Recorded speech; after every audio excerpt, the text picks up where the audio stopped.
On the morning of September 14, 1852, fishermen hauling nets off the coast of Inishmore Island pulled something from the water that would haunt them for the rest of their lives. Tangled in the kelp and rope, 20 feet below the surface, were two bodies locked in an eternal embrace. A shepherd named Cormac O'Malley, his fingers still clutching the sodden fur of his collie, Bran. Both had been dead for 3 days. The curragh, a traditional Irish fishing boat, had been found capsized 2 miles from shore, its hull split open, 400 pounds of wool floating in the wreckage. The wool was worth more than most families on Inishmore would see in 5 years. It should have been a simple transport across the Sound to the Galway markets. But when investigators examined the shepherd's body, they found his lungs filled with salt water and sheep's wool fibers. His hands bore defensive wounds, and carved into the wooden wreckage of the curragh was a single word, scratched in desperate haste, pushed. What appeared to be a tragic accident would expose a conspiracy of greed, betrayal, and a bond between man and dog that transcended the most basic human instinct, the will to survive. But the truth was far more terrifying. Before we uncover the truth about the Inishmore drowning and the conspiracy that claimed 2 innocent lives, make sure to subscribe to Fear Sermon and ring that notification bell so you never miss our investigations into history's darkest mysteries. Drop a comment below telling us where you're watching from. We love hearing from our community of mystery seekers around the globe. Now, let's descend into the cold waters off Ireland's western coast and discover what really happened on that September morning. The year 1852 sits in the dark shadow of Ireland's Great Famine. Though the worst of the potato blight had passed, the Aran Islands, including Inishmore, remained scarred by starvation, disease, and mass emigration. The population had been cut in half. Those who remained clung to the rocky shores with the desperation of survivors who had watched their neighbors die by the thousands. Inishmore, the largest of the Aran Islands, stretches 9 miles of limestone cliffs and stone-walled fields into the Atlantic Ocean. The land yields little. Thin soil barely covers the bedrock, requiring farmers to create earth by hand, mixing seaweed and sand between the stones. Sheep were everything here. They provided wool, meat, milk, and, most importantly, currency. A good fleece could mean the difference between surviving winter or joining the mass graves that still dotted the island's interior. The wool trade to Galway City represented the islanders' primary connection to the outside economy. Every autumn, shepherds would load their season's shearing onto curraghs, lightweight boats made of tarred canvas stretched over wooden frames, and make the treacherous 9-mile crossing to the mainland markets. These vessels, designed for fishing in coastal waters, were never meant to carry such heavy cargo across open sea. But after the famine, desperate times demanded desperate measures. Cormac O'Malley was 32 years old that September, a widower who had lost his wife Bridget to typhus in 1849. He lived in a stone cottage near Dun Ongasa, the ancient cliff fort that had stood sentinel over Inishmore for 3,000 years. His only family was his border collie, Bran, named for the legendary Celtic giant. Neighbors described O'Malley as a quiet man, skilled with both sheep and the old ways. He spoke more to his dog than to people, they said, but his fleeces were the finest on the island. Bran was 4 years old, black and white, with the intelligence that makes border collies almost unsettling to watch. The dog could manage a flock of 50 sheep with barely a whistle from O'Malley. More than that, witnesses reported an unusual bond between them. The dog knew what Cormac thought before he thought it, recalled Siobhan Flaherty, a neighbor. And Cormac, he'd sooner go hungry than see Bran without food. They were 2 parts of one soul if you believe in such things. But prosperity, even modest prosperity, breeds envy. And in a community still raw from famine, where survival had sometimes meant making choices that haunted the conscience, the sight of O'Malley's bulging wool sacks awakened something dark in certain men. Chief among them was Padraig Connolly, a curragh captain who controlled much of the transport trade between Inishmore and Galway. Connolly had emerged from the famine years wealthier than he'd entered them, a fact that raised whispered questions. How had his family remained well-fed when others starved? Why did his boats always seem to have space for goods when others found themselves turned away? The parish priest, Father Bran, noted in his diary that Connolly had the eyes of a man who has made accommodations with darker powers. In early September 1852, O'Malley approached Connolly about transporting his wool to market. The shepherd had accumulated 400 pounds of premium fleece, the product of careful breeding and year-round labor. At market rates, this wool represented nearly £15 sterling, enough to purchase land, rebuild his cottage, perhaps even remarry and start a family again. The negotiation did not go well. The first sign of trouble came on September 3rd, when O'Malley visited Conneely's stone warehouse near Kilronan, Inishmore's main village. Two witnesses, Liam Brennan and Sean McDara, dock workers who were repairing nets nearby, would later testify to the Royal Irish Constabulary about what they overheard. Conneely wanted half, Brennan stated in his deposition. Not half the fee for transport, half the wool itself. He claimed the weight was too great for a standard crossing, that he'd need to make 2 trips, that the risk demanded greater compensation. O'Malley refused, said the price was extortion. Conneely laughed and told him, "Then you'll find another way across, or your wool stays on Inishmore to rot." McDara added a chilling detail. As O'Malley left, Conneely called after him, "A man can drown in many kinds of water, Cormac. The sea's just one of them." O'Malley spent the following week desperately seeking alternative transport. He approached Thomas Joyce, who captained a small fishing vessel, but Joyce had already contracted his boat to Conneely for the autumn season. Mary Hernon, who ran a boarding house in Kilronan, recalled O'Malley appearing at her door on September 7th, asking if she knew anyone planning to sail to Galway. He looked haunted, she remembered, kept glancing over his shoulder, said he felt eyes on him everywhere he went. On September 9th, someone broke into O'Malley's wool shed. Nothing was taken, but the sacks had been slashed open, the wool contaminated with sheep dung and rotting fish. The message was clear: pay Conneely's price or lose everything. O'Malley spent 2 full days cleaning and resorting the wool, salvaging what he could. His savings, the product of a year's labor, had been reduced by nearly a third. Father Brennan encountered O'Malley at evening mass on September 10th. The priest's diary entry reads, "Cormac came to confession, but would not speak through the screen. Asked only if there were sins that God could not forgive. I assured him of the Lord's infinite mercy." He replied, "What about sins not yet committed, Father? What about things a man might need to do to protect what's his?" I urged him to pray and seek peace. He said peace was a luxury for men with full bellies and safe harbors. The breaking point came on September 11th. O'Malley discovered that Conneely had spread rumors throughout Kilronan that the shepherd's wool was diseased, that his flock carried scrapie, a fatal degenerative disease affecting sheep. Such an accusation could destroy not just this season's profits, but O'Malley's entire future livelihood. No one would buy wool from infected flocks. No one would hire a shepherd whose animals couldn't be trusted. O'Malley confronted Conneely at the harbor. Multiple witnesses reported hearing their argument across the water. "You're trying to starve me," O'Malley shouted. "The same as the English tried to starve us all." Conneely's response was ice-cold and calculated. "I'm giving you a choice, which is more than most got during the hunger. Half your wool for safe passage, or take your chances alone. The sea keeps its secrets, Cormac. Men disappear, accidents happen, especially to those who don't know their place."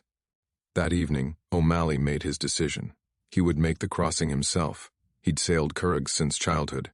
Every man on Inishmore had. The distance was manageable. The weather forecast looked clear. He would load his remaining wool, take Bran for companionship, and row the 9 miles to Galway under his own power. It would take most of a day, but he would arrive with his wool intact and his dignity preserved. He shared his plan with only one person, his cousin, Deirdre O'Malley, a widow who lived 3 cottages down from his own. Her testimony to the Royal Irish Constabulary provides the last documented conversation with Cormac O'Malley before his death. He seemed calm, Deirdre recalled, more peaceful than he'd been in weeks. He said, "If Conneely wants war over wool, he'll get nothing. I'd rather feed it to the sea than give him a single thread." I begged him to reconsider, to just pay the man's price. He shook his head and said, "There are things worth dying for, Deirdre, and things not worth living with." Then he kissed my forehead and told me to watch for his return in 2 days' time. She never saw him alive again. If this story is giving you chills, hit that like button to help more people discover these lost chapters of history. Share this with someone who appreciates mysteries where truth proves stranger than fiction. The next chapter of this tragedy will reveal just how far men will go when greed overcomes conscience.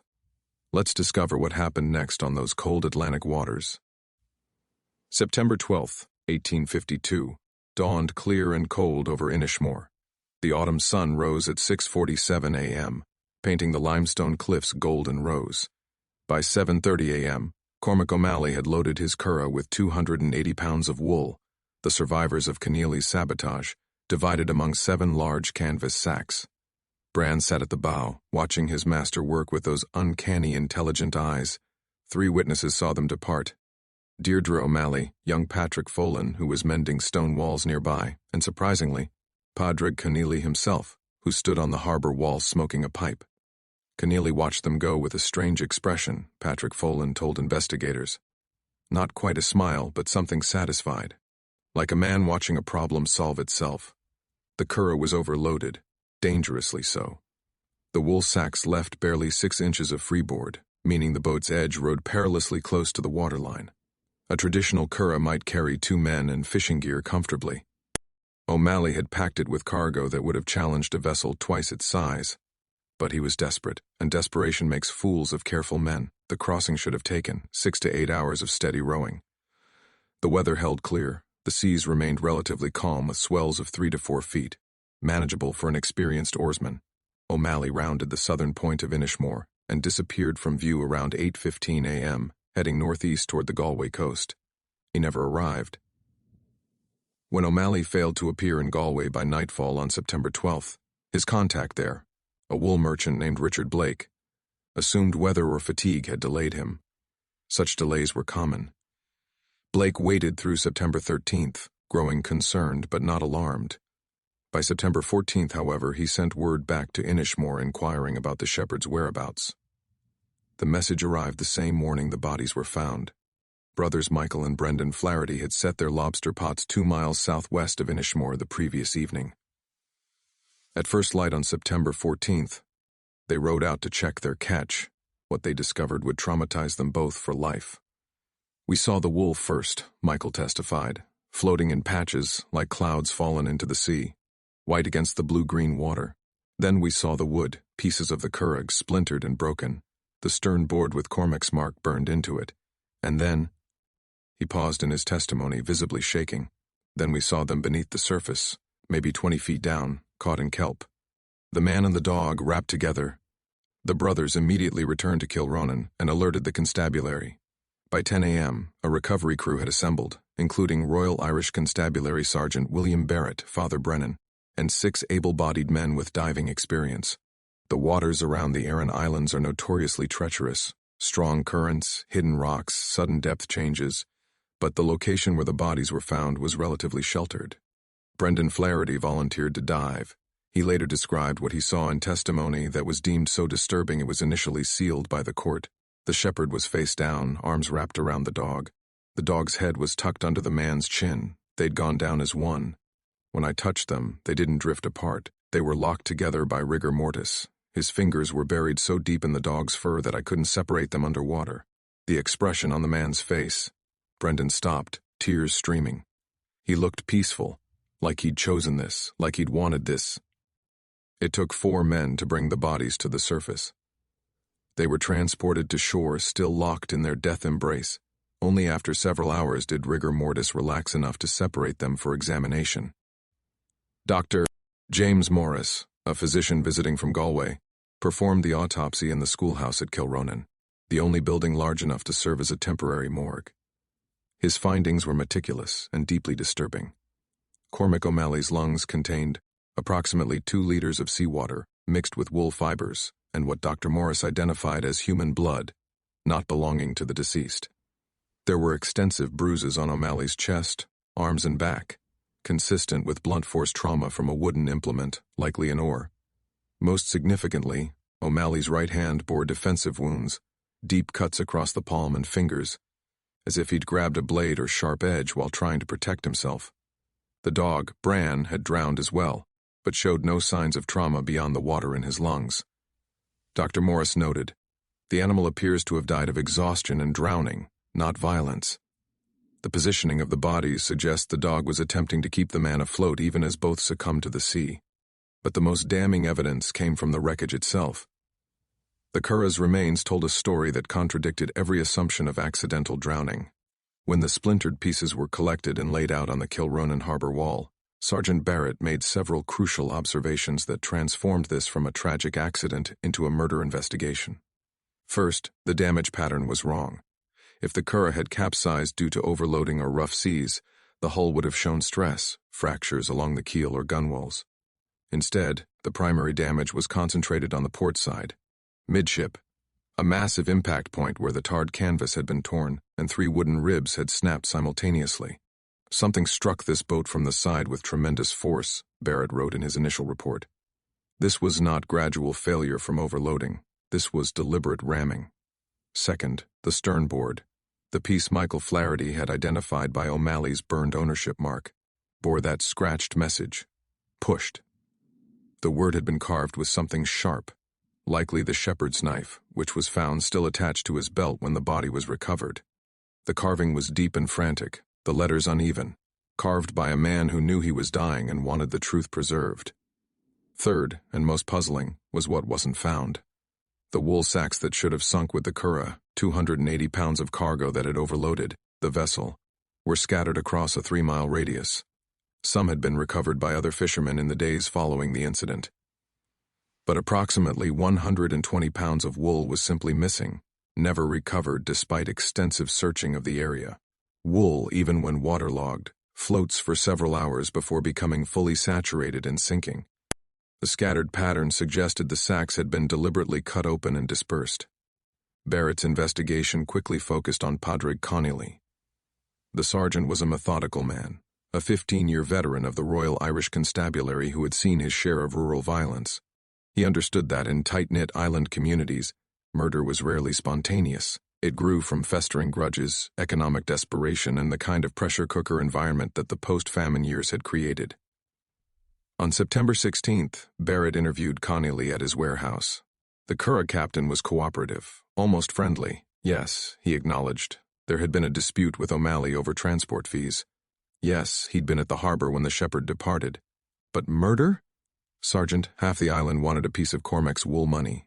I'm a businessman, not a killer. Why would I risk the noose over a few pounds of fleece? It was a reasonable question, but Barrett had spent 2 days interviewing witnesses, and a darker picture was emerging.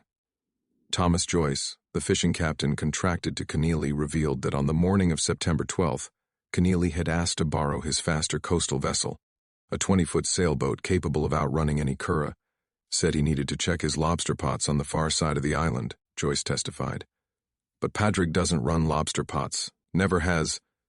Sean MacDara, the dock worker who'd witnessed the earlier confrontation, came forward with new information. On the evening of September 11th, he'd seen Connolly speaking with 2 men from the mainland, strangers who'd arrived on the afternoon ferry.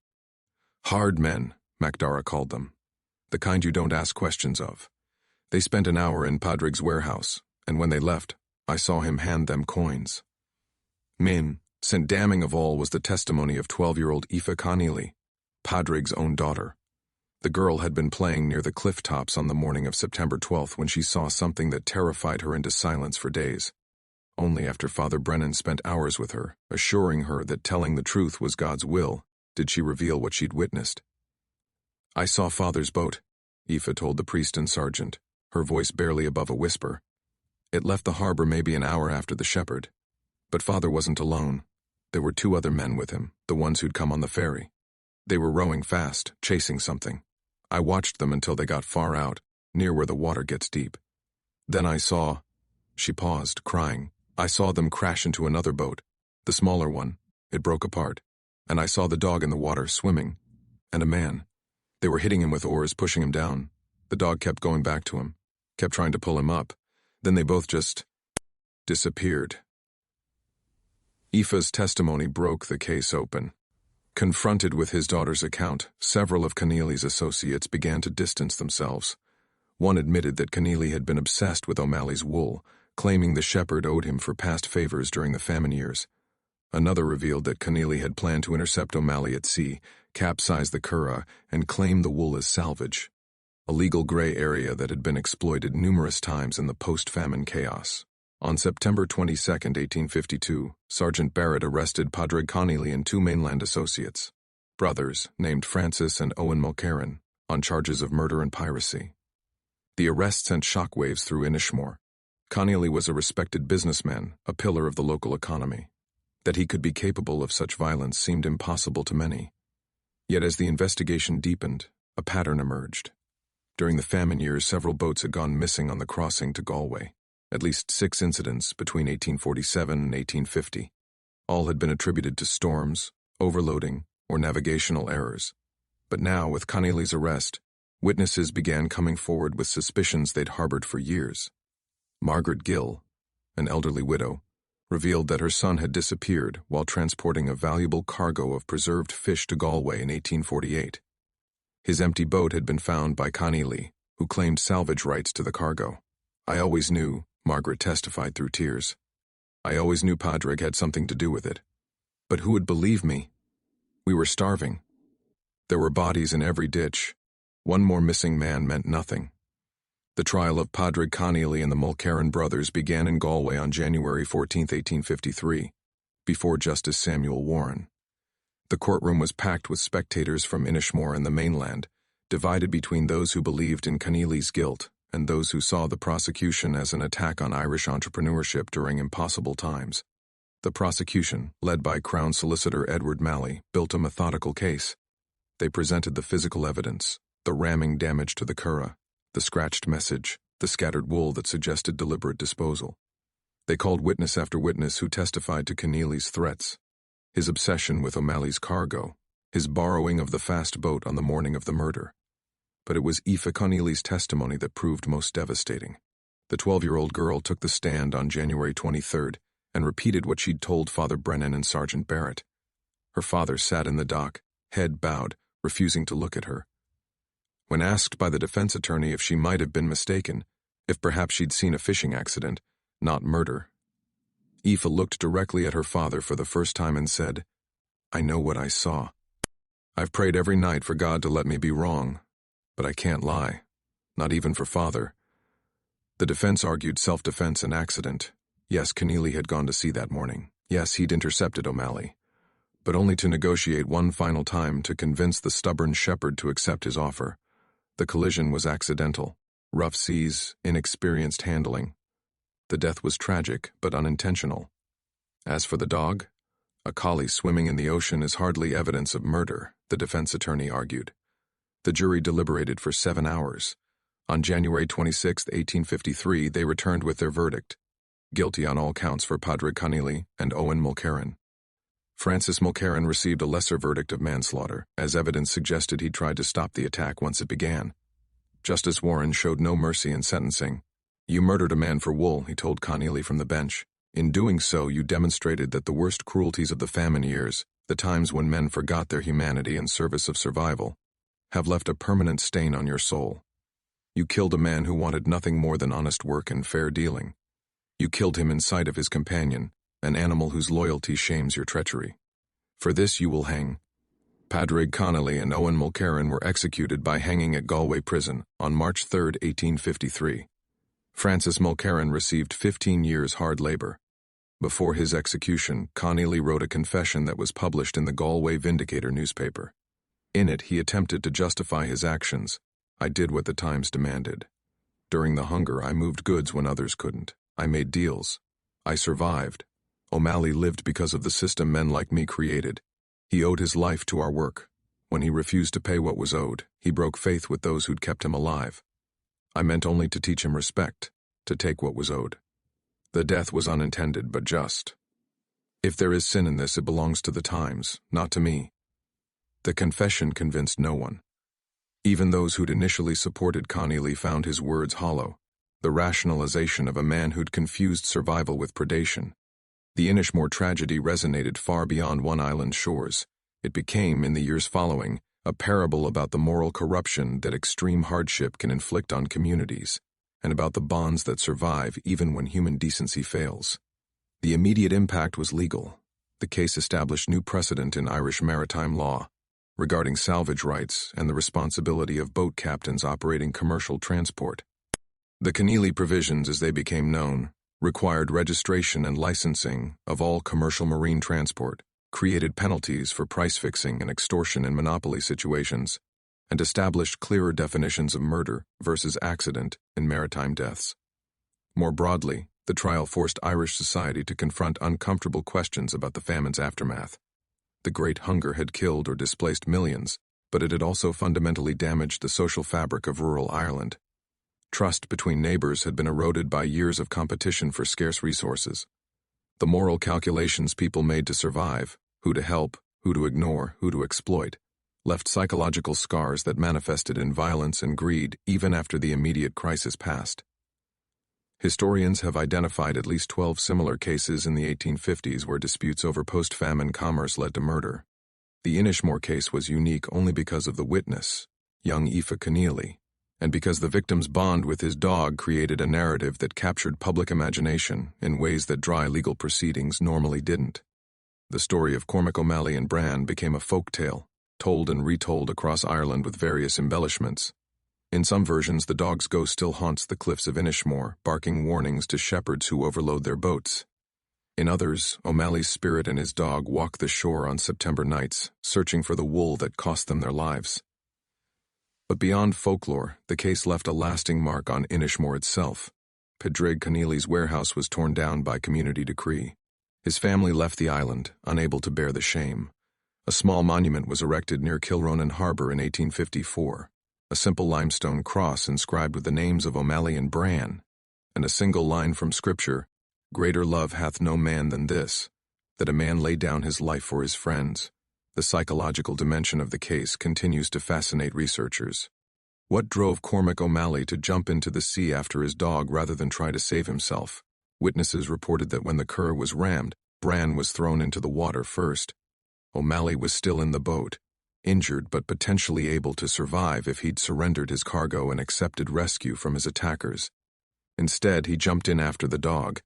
This choice, to abandon the slim chance of survival in favor of dying alongside his companion, speaks to something profound about loyalty, grief, and the calculations we make about what matters when death becomes certain. O'Malley had lost his wife, his community had been decimated by famine, and his livelihood had been systematically destroyed by Keneally's harassment. Perhaps in that moment, the only thing he had left that meant anything was the bond with an animal who had never betrayed him, never judged him, never demanded anything but companionship. Dr. Siobhan Murphy, a modern psychologist who has studied the case, suggests that O'Malley's choice represents a final assertion of control in a situation where all agency had been stripped away. He couldn't save his wool, couldn't win against Keneally's violence, couldn't survive the attack. But he could choose who he died with and what that death would mean. He could choose love over survival, and in doing so, perhaps he found a kind of victory his murderers could never understand. The case also raised questions about animal consciousness and loyalty that remain relevant today. Multiple witnesses reported that Bran continued trying to save O'Malley even as both were drowning, that the dog fought to keep the shepherd's head above water until exhaustion claimed them both. The autopsy confirmed that the dog died of drowning, not trauma, meaning Bran had every opportunity to swim to safety and chose instead to stay with his master. This behavior aligns with modern understanding of canine cognition and attachment, but in 1852 it was seen as almost supernatural, evidence of a spiritual bond between man and animal that transcended species boundaries. Father Brennan wrote in his diary, "If animals possess no souls, then God has created in the dog a mockery of love that exceeds what most humans demonstrate. I cannot believe the Creator would be so cruel. Therefore, I must believe that on that September day, two souls departed together for whatever judgment awaits." What do you think drove Cormac O'Malley to jump into those cold Atlantic waters after his dog? Was it grief, loyalty, or the final act of a man who'd lost everything that mattered? Leave your theories in the comments below. Our community always brings fascinating perspectives to these historical mysteries. The Inishmore tragedy reminds us that the darkest moments in history often reveal both the worst and best of human nature. Padraig Keneally's greed and violence, and Cormac O'Malley's loyalty and sacrifice both emerge from the same post-famine world. How we respond when survival is at stake defines not just who we are, but who we choose to be. If you found this story as haunting as I did, subscribe to Fear Sermon for more lost chapters of history where truth proves stranger and more terrifying than fiction. Hit that notification bell so you never miss an investigation. Next week, we'll examine another case where economic desperation led to unimaginable violence. the Wisconsin death farm, where a land dispute in 1897 left 7 people dead and a community divided for generations. Until then, remember, the past is never as simple as we imagine, and the most profound horrors often wear the face of ordinary men doing what they believe necessary. See you in the next video.